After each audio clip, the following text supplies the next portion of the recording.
Hola, bienvenidos nuevamente a Punto de Encuentro.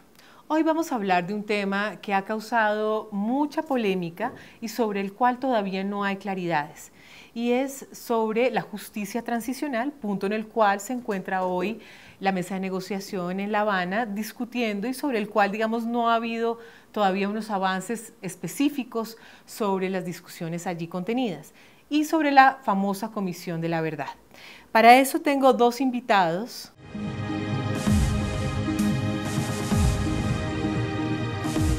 Humberto de la Calle ha hablado sobre justicia diferenciada, la implementación de justicia diferenciada, refiriéndose a la justicia para los militares y lo que establece el marco jurídico para la paz. Cuéntanos qué opinas y qué significa esa justicia diferenciada.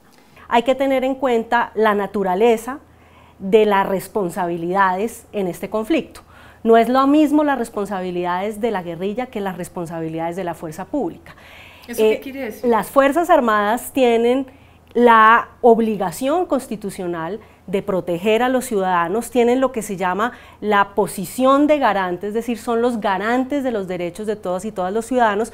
Por lo tanto, los crímenes cometidos por los agentes estatales y en particular por la fuerza pública en el marco del conflicto, no estamos hablando de los actos propios de la conducción de las hostilidades, sino de las graves violaciones a los derechos humanos, los crímenes de guerra, los delitos de lesa humanidad deben ser castigados con mayor severidad.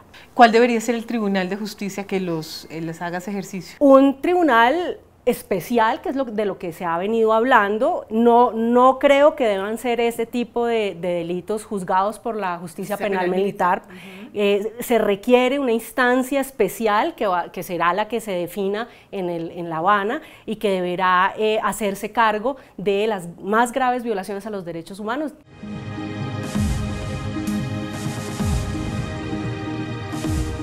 ¿Cuál es tu visión de esta justicia diferenciada? No puede buscarse equiparar a la guerrilla con el Estado en la medida en que son dos actores con una legitimidad completamente distinta.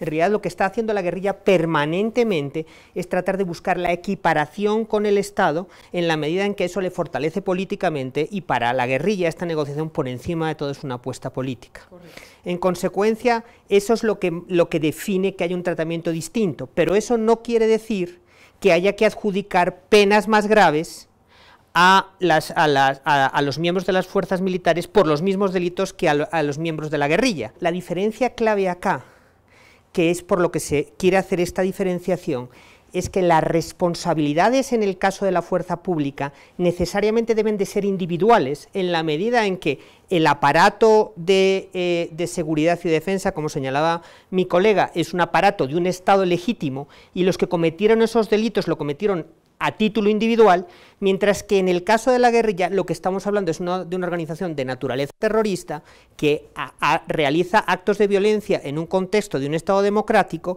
y en consecuencia en su esencia es una maquinaria destinada a violar los derechos y la ley de los ciudadanos.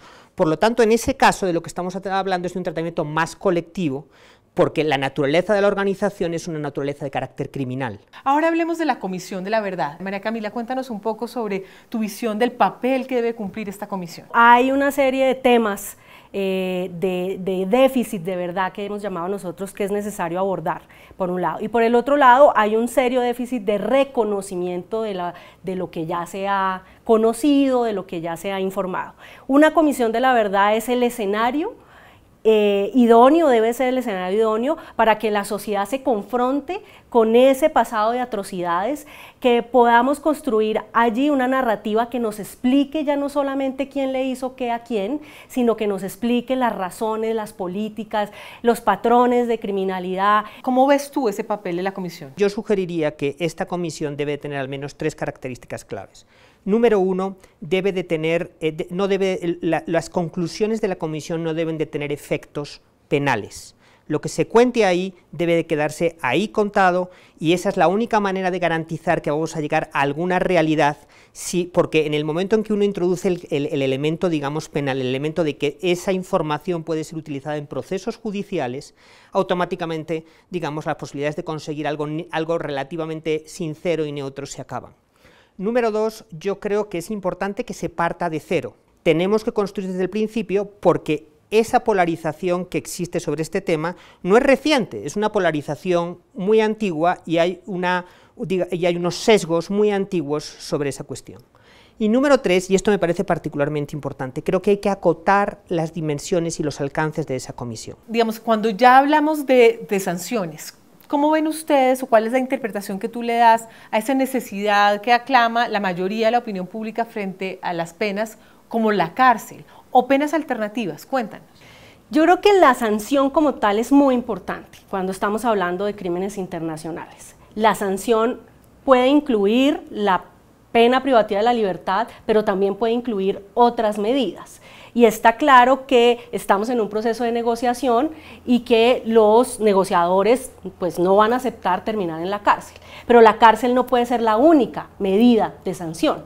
Hay penas alternativas, hay incluso dentro de las opciones de privación de la libertad o restricción de la libertad otras medidas que no necesariamente son las medidas intramurales en las cárceles que conocemos. Román, ¿tú qué opinas del tema de la cárcel o el tipo de penas alternativas? Bueno, yo creo que inevitablemente, como en cualquier proceso de paz, va a haber una reducción de las penas, es decir, hay que contar con que va a haber que encontrar un equilibrio entre justicia y paz y en consecuencia va a haber que reducir las penas. Creo que para los miembros rasos de la guerrilla, como ha sucedido en ocasiones anteriores con otros grupos armados, es lógico pensar que en la inmensa mayoría de los casos, salvo cuando están involucrados en crímenes de una extrema gravedad, va a haber un perdón en general.